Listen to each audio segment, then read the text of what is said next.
Bismillahirrahmanirrahim. Assalamualaikum warahmatullahi wabarakatuh. Alhamdulillahi rabbil alamin. Wassalatu wassalamu ala rasulillahil karim. Wa ala alihi wa sahbihi ajma'in. Wa ba'd. Saudara-saudariku, semoga kita semua senantiasa diberikan kesehatan oleh Allah Subhanahu wa taala, kemudahan dalam beraktivitas dan keberkahan dalam menjalani seluruh kegiatan kita. Sehingga dengan itu kita berpeluang mendapatkan bekal terbaik yang dapat kita bawa pulang kepada Allah Subhanahu wa taala demi meraih rahmat dan surganya insyaallah.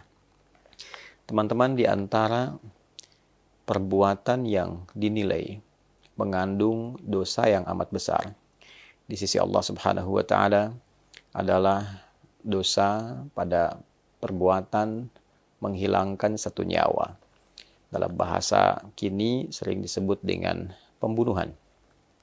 Bahkan pembunuhan ini selain dikecam dalam Al-Quran, diberikan satu peringatan yang sangat tegas, juga digolongkan oleh Nabi SAW pada satu di antara 7 dosa besar yang membinasakan. As-sab'ul mubiqat.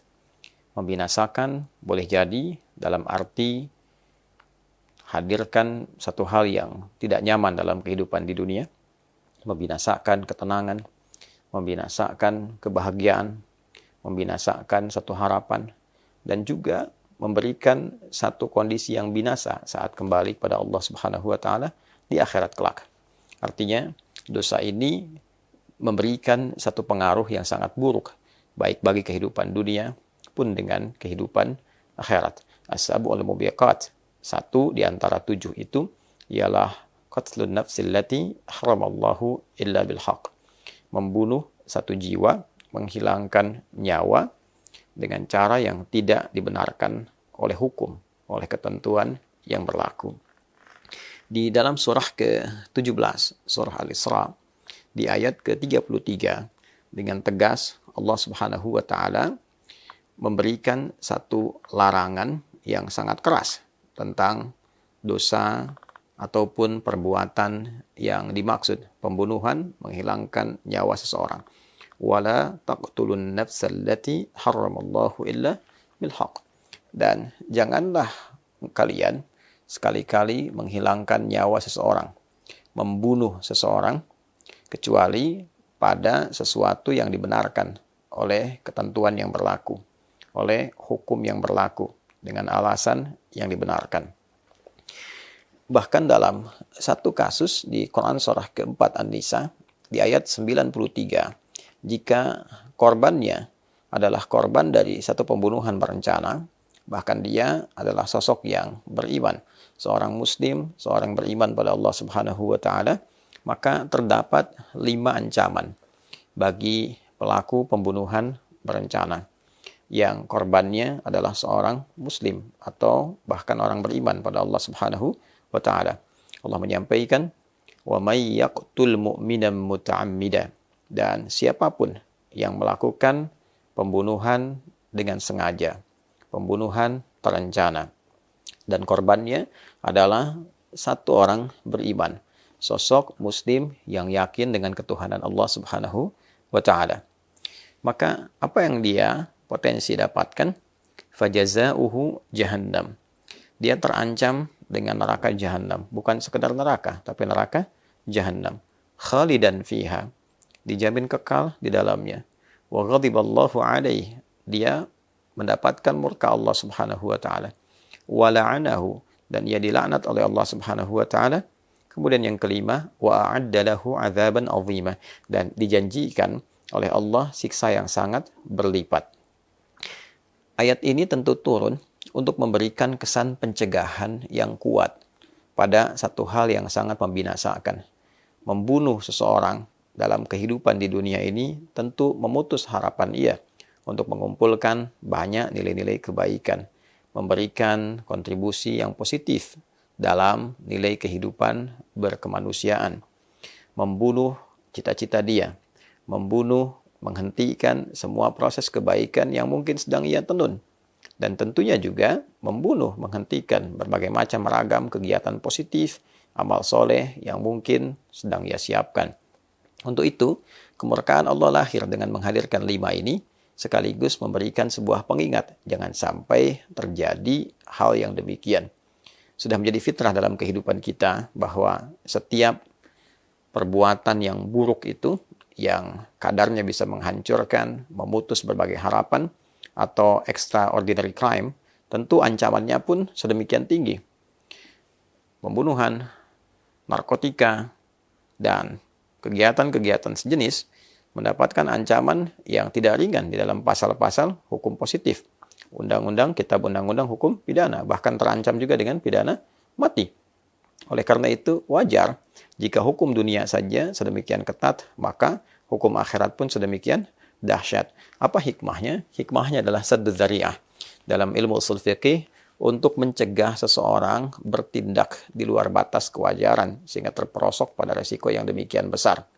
Nah, untuk itulah kemudian hukum ketat dihadirkan supaya tidak dilakukan. Artinya kalau ada orang yang sengaja melakukan dan telah mengetahui ancamannya, telah mengetahui potensi hukumannya, maka orang ini memang sedang berada dalam kondisi di luar batas kemanusiaan. Untuk itulah bagi kita yang berkehidupan, hadirnya ayat-ayat ini, hadis ini, sekaligus juga bahkan pasal dalam undang-undang yang kita dapati di negara kita, Negara Kesatuan Republik Indonesia, dalam hukum positif, kitab undang-undang hukum pidana, memberikan sebuah langkah pencegahan kepada kita, memberikan satu gambaran perisai kepada kita agar tidak terjebak pada perbuatan-perbuatan yang bukan sekedar merusak, tapi dapat menghancurkan masa kini dan masa depan. Yang kedua, bila pun ada orang yang telah masuk pada lingkup itu, maka tetap ada jalan untuk kembali.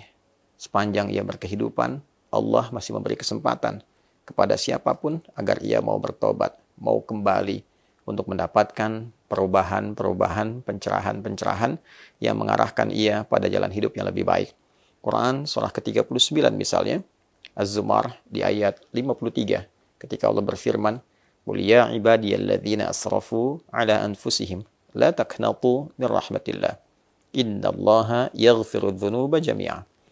Muhammad sallallahu alaihi wasallam, katakan, sampaikan, viralkan pada seluruh hamba-hambaku. Duhai hamba-hambaku, Allah langsung memanggil. Duhai hamba-hambaku yang telah berbuat dosa yang begitu berlebihan. Israf, berlebihan dalam berbuat dosa. La taqnatu min rahmatillah. Jangan putus asa dari rahmat Allah Subhanahu wa taala. Allah memberikan kesempatan untuk kembali memperbaiki diri, membuka lembaran hidup yang lebih baik, memperbaiki keadaan yang sebelumnya bahkan berada dalam kondisi yang gelap. Innallaha yaghfiru dzunuba jami'a. Sungguh Allah akan mengampuni seluruh dosa-dosa yang pernah dikerjakan itu bila pelakunya mau kembali bertobat, mengakui, menyesali, berkomitmen untuk merubah diri. Untuk itu, bila pun ada orang-orang yang terlibat dalam satu dosa yang dimaksudkan, misal yang sekarang sedang viral, yang menimpa seorang sosok perempuan di tahun 2016 yang sekarang viral dibicarakan, dan ada beberapa orang yang diduga terlibat dalam proses pembunuhan dimaksud sampai sekarang belum ditemukan, maka setidaknya apa yang kita sampaikan ini memberikan satu himbauan agar sebaiknya dan alangkah itu yang terbaik dilakukan untuk menyerahkan diri, kemudian bertobat, dibandingkan dengan akan selalu diliputi dengan kegelisahan, ya, penyesalan, kegelapan, tidak pernah tenang. Apakah nyaman berkehidupan seperti itu? Dan mendapatkan ancaman bila tidak benar-benar bertobat, sampai kemudian setelah wafat pun keadaannya masih terancam.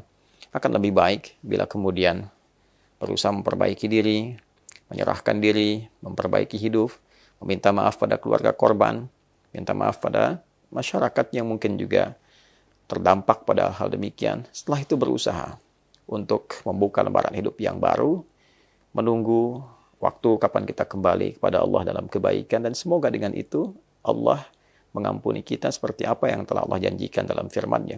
Itu lebih baik ditempuh dibandingkan dengan berbagai macam pilihan-pilihan yang tidak positif untuk didapatkan. Pun demikian, bagi siapapun yang hadir di sekitarannya akan lebih baik untuk bisa mendorong para pelaku, orang-orang yang terlibat demikian untuk memperbaiki diri, alih-alih menutupi atau juga menyembunyikan atau bahkan mengubah sesuatu yang tidak pada tempatnya. Tentu ini akan menimbulkan dampak baru, dosa yang baru, dan yang paling beresiko adalah menimbulkan satu potensi yang tidak baik untuk semuanya saat kembali kepada Allah Subhanahu wa Ta'ala. Karena siapapun yang berperan memfasilitasi pada satu keburukan, ia tidak akan lepas dari konsekuensi dengan orang yang melakukan itu semua karena peran-peran yang telah ia lakukan. Untuk itu, saudara-saudariku, jauhi berbagai tindakan-tindakan merusak, menghancurkan. Jangan sampai terjadi, apalagi seorang muslim yang menghilangkan nyawa orang lain. Dan bila pun ada yang terjadi hal yang demikian, segera bertobat, segera perbaiki, segera kembali pada jalan yang benar. Dan semoga Allah melindungi kita, melindungi bangsa kita, melindungi negara kita, merukunkan, memberikan kedamaian, dan meridhai kita semua sebelum kita berpulang kepadanya. Semoga bermanfaat. Adi Hidayat. Assalamualaikum warahmatullahi wabarakatuh.